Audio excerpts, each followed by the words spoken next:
Anak-anak SMP dari keluarga-keluarga kurang mampu, mereka dikasih gift, ada dikasih t-shirt, ada dikasih tas, ada dikasih jam tangan. 2 minggu setelah itu dilihat bahwa yang laki-laki sudah berbeda perilakunya, artinya mereka sudah pakai lipstik dalam waktu yang sangat cepat. Dan saya khawatir kemudian ada bagian dari rekayasa sosial di dalamnya. Jadi sama-sama melakukan antisipasi terutama pada deteksi usia dini. Keluarga menjadi sangat penting untuk bisa melakukan maksimalisasi dari fungsi sosial masing-masing jenis kelamin anak mereka. Untuk itu para penentang LGBT ini juga mendesak agar negara segera menentukan sikap dengan tidak menoleransi keberadaan LGBT demi kelangsungan peradaban manusia. Agaknya desakan penolakan atas keberadaan komunitas LGBT ini tidak bisa dipandang sebelah mata. Sebab terbukti telah beberapa kali nyaris menimbulkan aksi anarki dan main hakim sendiri. Di sisi lain, keberadaan komunitas LGBT ini telah menimbulkan ketakutan hampir di setiap keluarga. Sebab selain makin berani menampakkan diri secara terbuka, secara kuantitas jumlah mereka pun meningkat. Peningkatan ini juga dikhawatirkan semakin ikut meningkatkan jumlah penyebaran penyakit HIV/AIDS di masyarakat. Sebab seperti dilaporkan WHO saat awal ditemukan, komunitas ini menjadi kelompok yang paling rentan terhadap penularan wabah HIV/AIDS.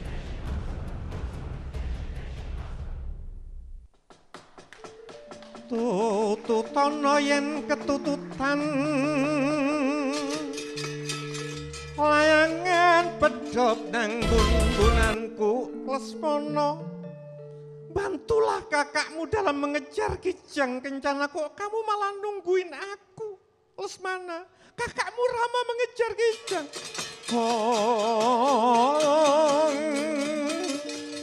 Maaf, Kakanda Sinta, pesen Rama kakakku supaya aku menjagamu. Mustahil omong kosong. Kamu mesti ada milik. Kalau kakakmu mati, kamu akan menikahiku, gitu. Kakang Mbok Sinta, aku tanpa agenda seperti itu. Saksikan bumi dan langit. Sejak ini, aku memilih untuk wadat tidak kawin.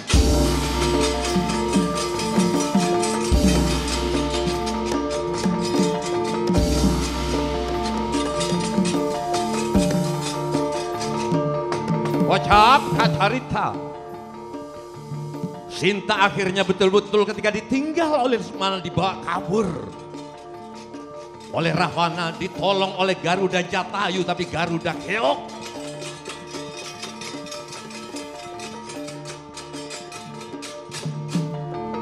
Tibalah suatu saat Rama dan Lesmana mencari Dewi Sinta di bawah pohon sukun raksasa.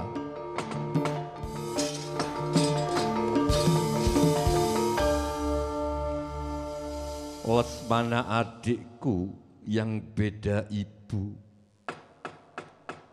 terima kasih kamu telah mengantar aku kemanapun pergi, termasuk ketika aku akan mencari istriku Sinta.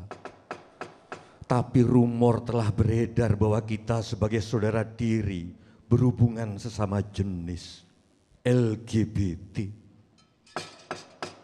Maka Lesmana, aku ingin tahu betulkah kamu LGBT? Cobalah berjalan di depanku, karena dari tadi kamu berjalan di belakangku. Bila ku mati,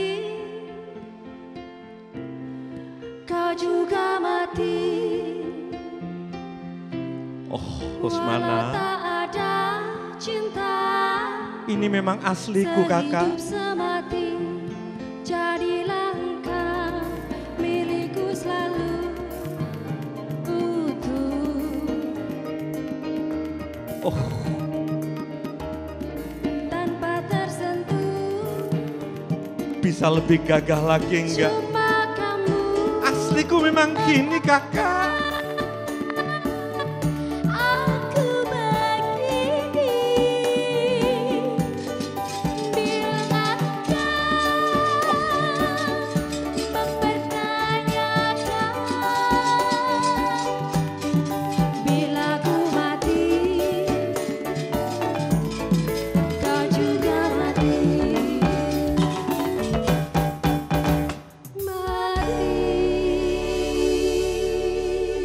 Lesmana, kalau kamu memang suka sesama jenis, kenapa kamu menangis? Aku terasa air matamu di pundakku. Aku, suaminya sendiri kehilangan istri, tak menangis. Kau sekarang menangis. Kau memang jatuh cinta.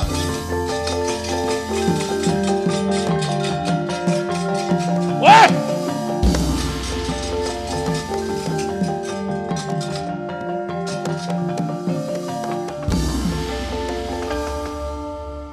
Maafkan Raden, namaku Kerasu Griwa.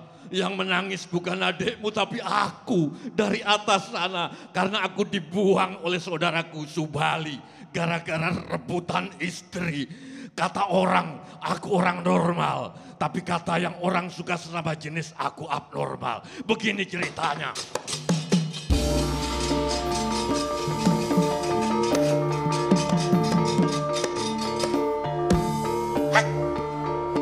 Suge tanpa bondo, dikdaya tanpa aji, terima mawe pasar, tapi pamrih sampe hati. Tanpa susah, tanpa senang, mantap-mantap, suge jalan.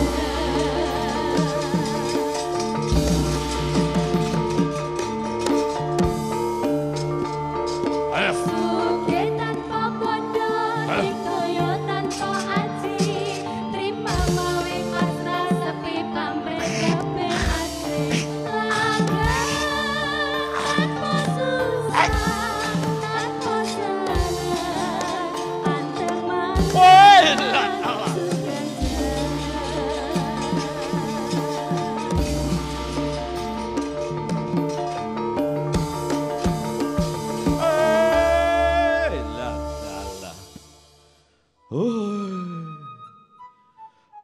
Kalian mempersoalkan orientasi seksual.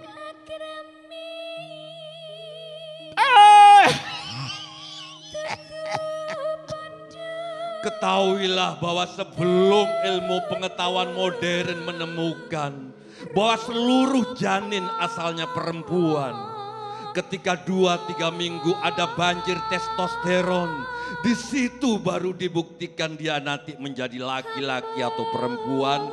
Maka alat vital laki dan perempuan pada dasarnya sama. Tapi sebelum itu sebetulnya leluhur kita sudah bilang semua makhluk tanpa orientasi seksual asalnya perempuan, namanya Marti. Maka Dok, ayo ikuti diskusi para pakar malam ini. Apa yang akan menjadi kesimpulan mereka? Assalamualaikum warahmatullahi wabarakatuh.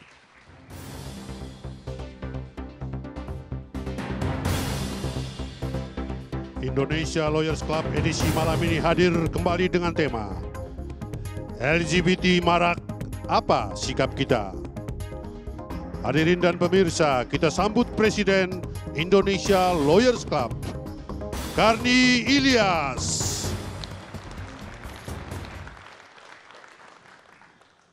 Pemirsa, malam ini kita bertemu kembali dalam diskusi yang akhir-akhir ini tema ini ramai diperbincangkan, baik di media sosial maupun di media mainstream, yaitu LGBT.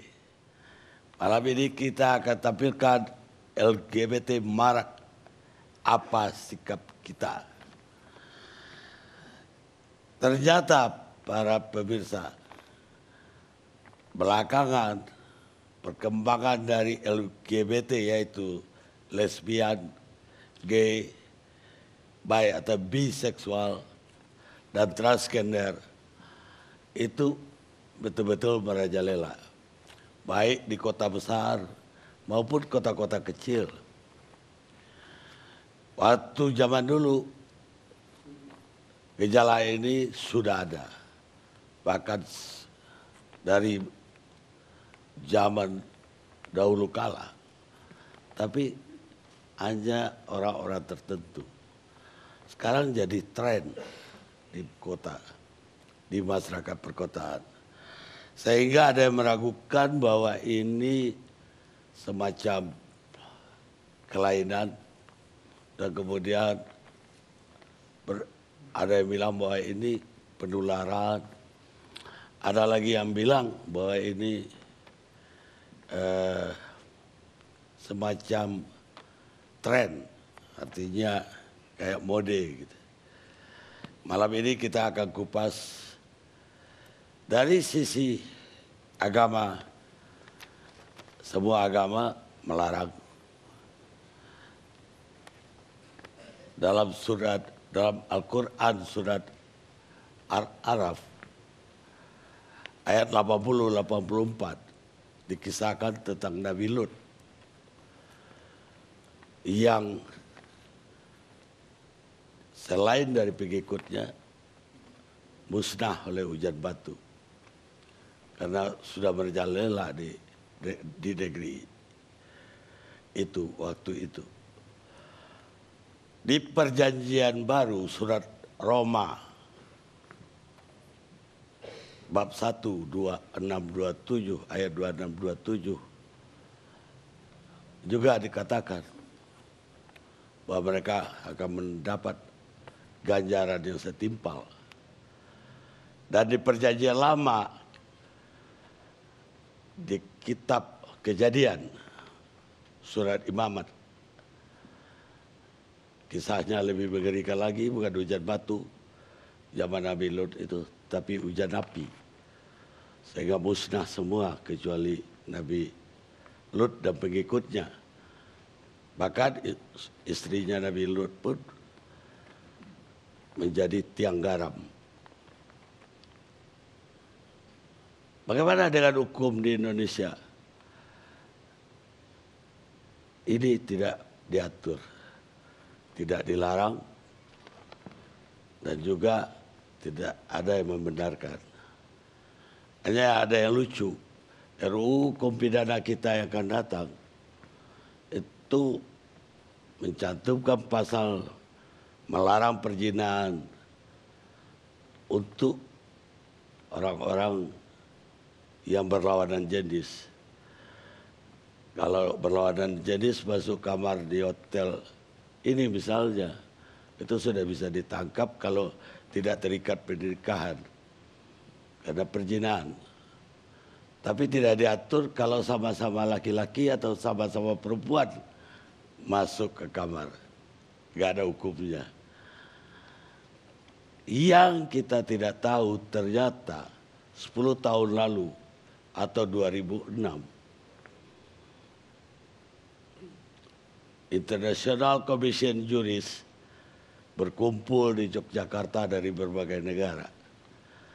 Dan di situ melahirkan Jogja Principle yang kemudian menjadi prinsip-prinsip hak asasi bagi LGBT.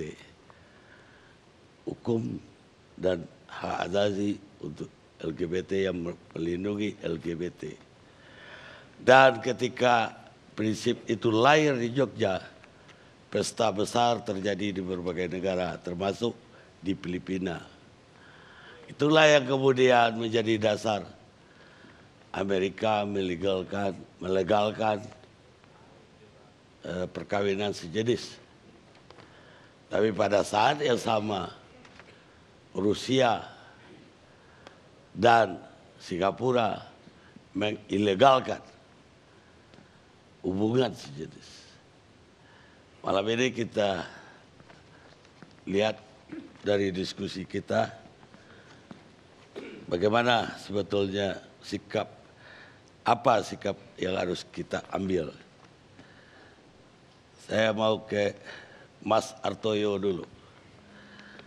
Beliau aktivis dalam komunitas LGBT. Apa itu aktivitas-aktivitas dari LGBT yang Mas Artoyo ikutin selama ini? Ya, terima kasih Bang Karni.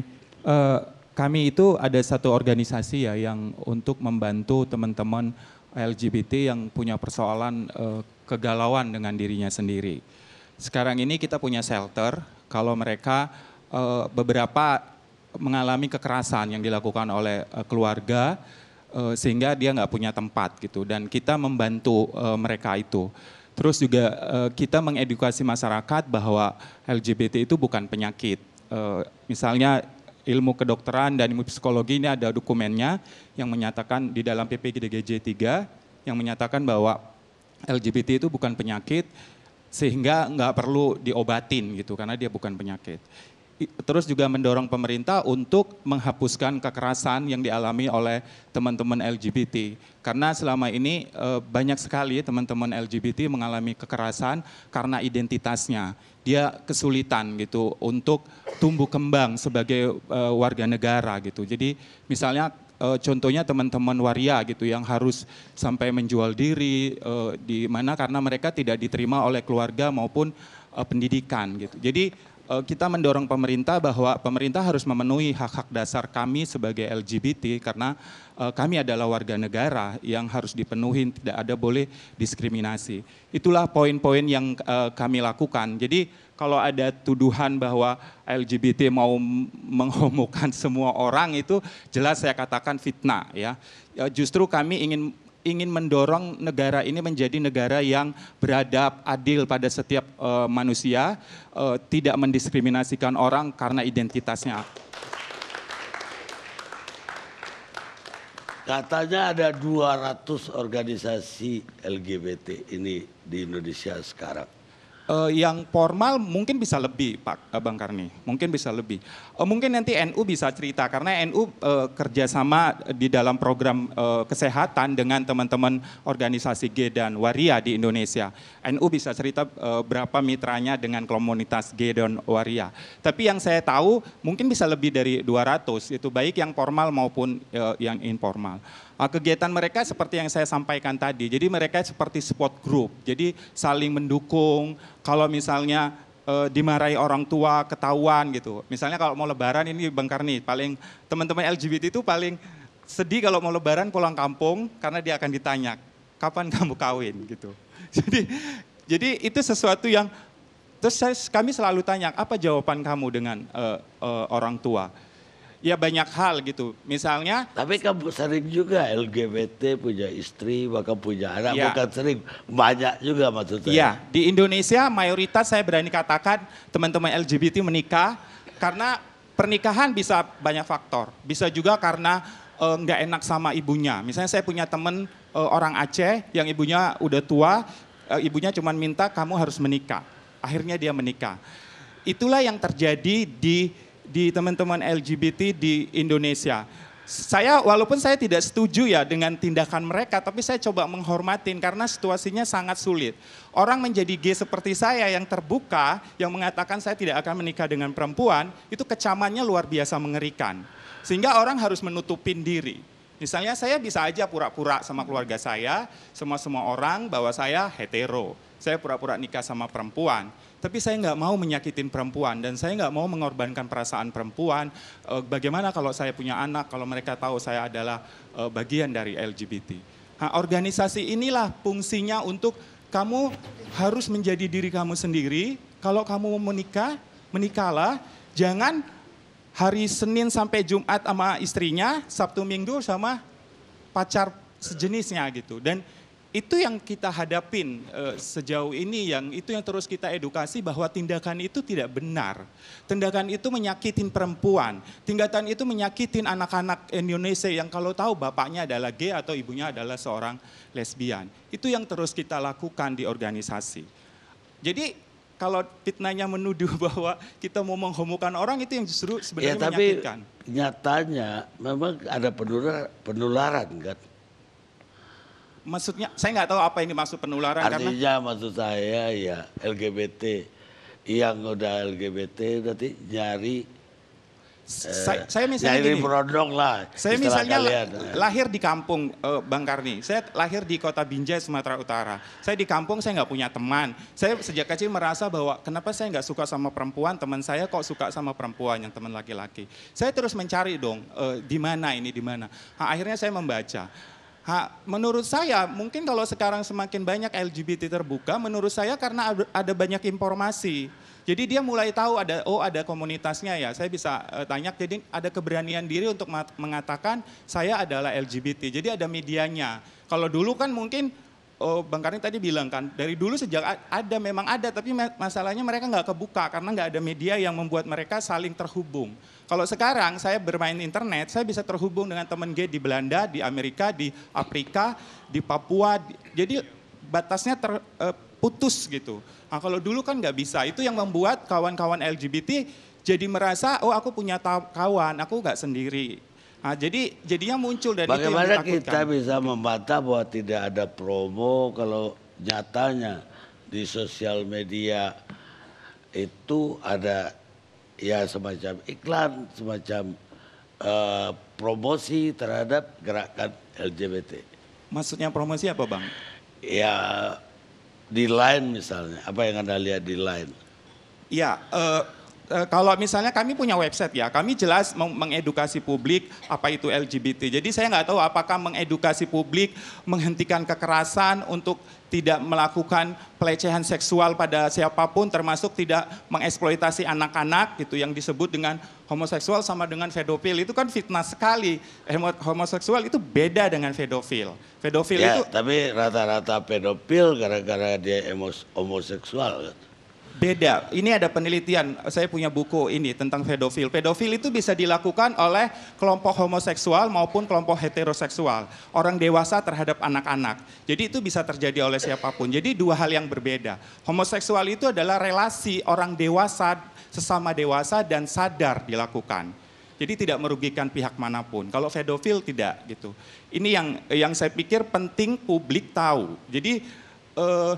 Terus kita juga terus-menerus untuk mengedukasi orang tua. Kalau anaknya, misalnya ibu saya melahirkan saya, ibu saya mungkin nggak berharap saya gay. Bapak saya juga mungkin nggak berharap saya gay. Tapi saya lahir dan saya jadi gay, saya nggak tahu kenapa saya jadi gay. Jujur ya. Sejak kapan Anda merasa bahwa Anda bukan laki-laki gitu misalnya? Saya laki-laki Bang Karni.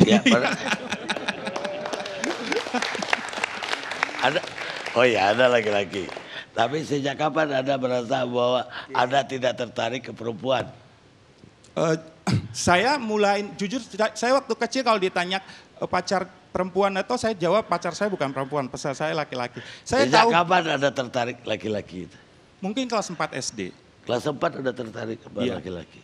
Kelas 4 SD dan saya di kampung, di desa yang nggak tahu banyak informasi soal seksualitas dan gender.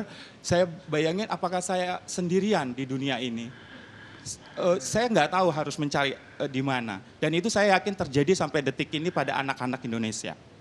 Ada punya orang tua dua-duanya hidup?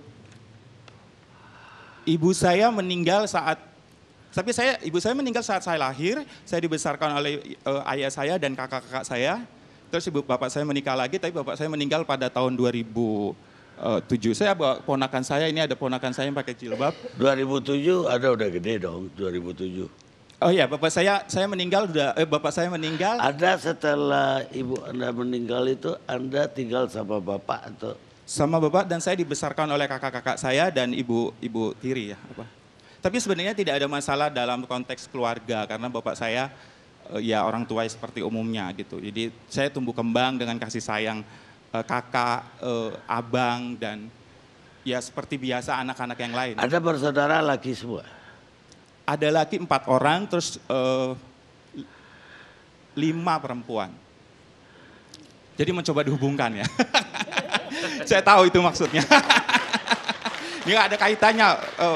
Bang. Enggak, seperti orang ada yang apa ya, ya pasti ada pengaruh orang tua kita atau orang tua kita itu suka marah sama kita atau dia cerai, pasti ada pengaruh ke kejiwaan kita. Saya nggak tahu kalau untuk pengalaman saya apakah ada pengaruh pada didikan orang tua, tapi sebenarnya setiap teman-teman LGBT punya pengalaman masing-masing. Jadi ada yang secara penampilan mereka keluarga yang bahagia misalnya, tapi anaknya gay gitu. Kalau orang bilang kalau gay itu selalu anak paling bungsu, tapi enggak juga, ada gay juga lesbian yang anak paling besar gitu. Jadi agak kompleks. Saya nggak tahu misalnya juga. ada yang lesbian gara-gara ibunya, bapaknya suka mukulin ibunya. Akhirnya dia ya benci laki-laki. Ada ya begitu. Walaupun tidak semua begitu. Kita rehat dulu sejenak.